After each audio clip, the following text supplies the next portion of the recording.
नमस्कार प्रणाम। हम गायिका अक्षरा गुप्ता आप सब लोग के प्रणाम करतानी और आप सबके बीच में एगो बधाई गीत, एगो औरत अपना गोद में एगो बच्चा के लेके लोरी सुनावताड़ी और कहताड़ी का कि पालना में ललना, कि पालना में ललना, अरे कि झूलावे सावर गोरिया। आव आव चंदा मामा, आव हो अंजोरिया।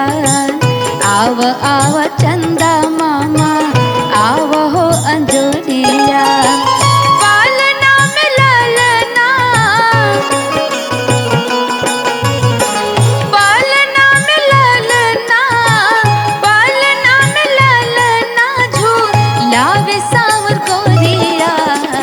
आव आव चंदा मामा, आव हो अंजोरिया। आव आव चंदा मामा, आव हो अंजोरिया।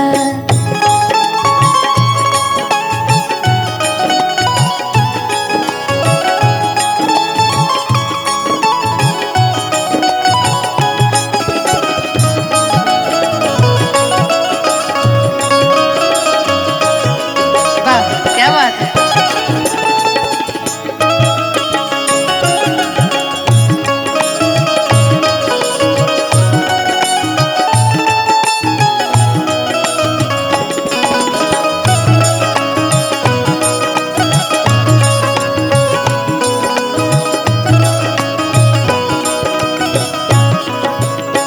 और कह तरीका बाबू हमार चांद सूरज के ज्योतिया।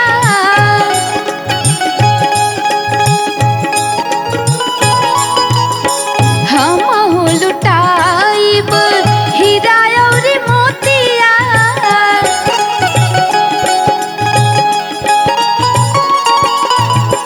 बाबू हमार चांद सूरज के ज्योतिया।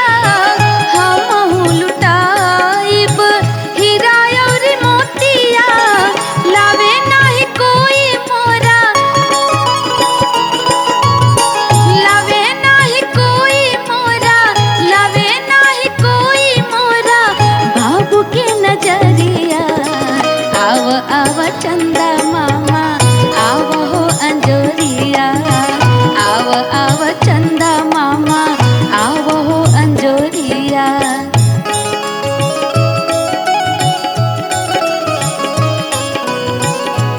क्या बात है।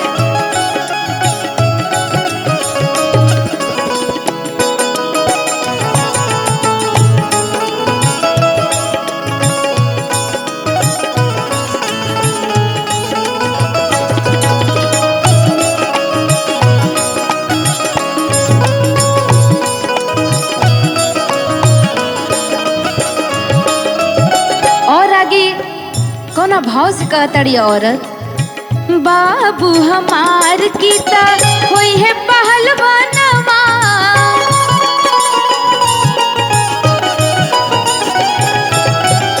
बाबू हमार कीता होई है पहलवानवा।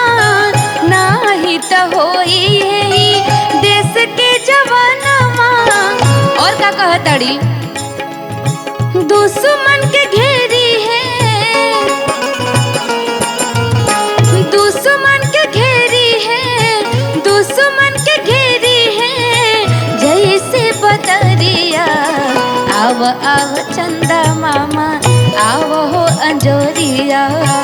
आव आव चंदा मामा, आव हो अंजोरिया। पालना में ललना, पालना में ललना, पालना में ललना, झूलावे सावर गोरिया। आव आव चंदा मामा, आव हो अंजोरिया। आव आव चंदा मामा, आव हो अंजोरिया। आव आव चंदा मामा, आव हो अंजोरिया। आव आव चंदा मामा, आव हो अंजोरिया। आव आव चंदा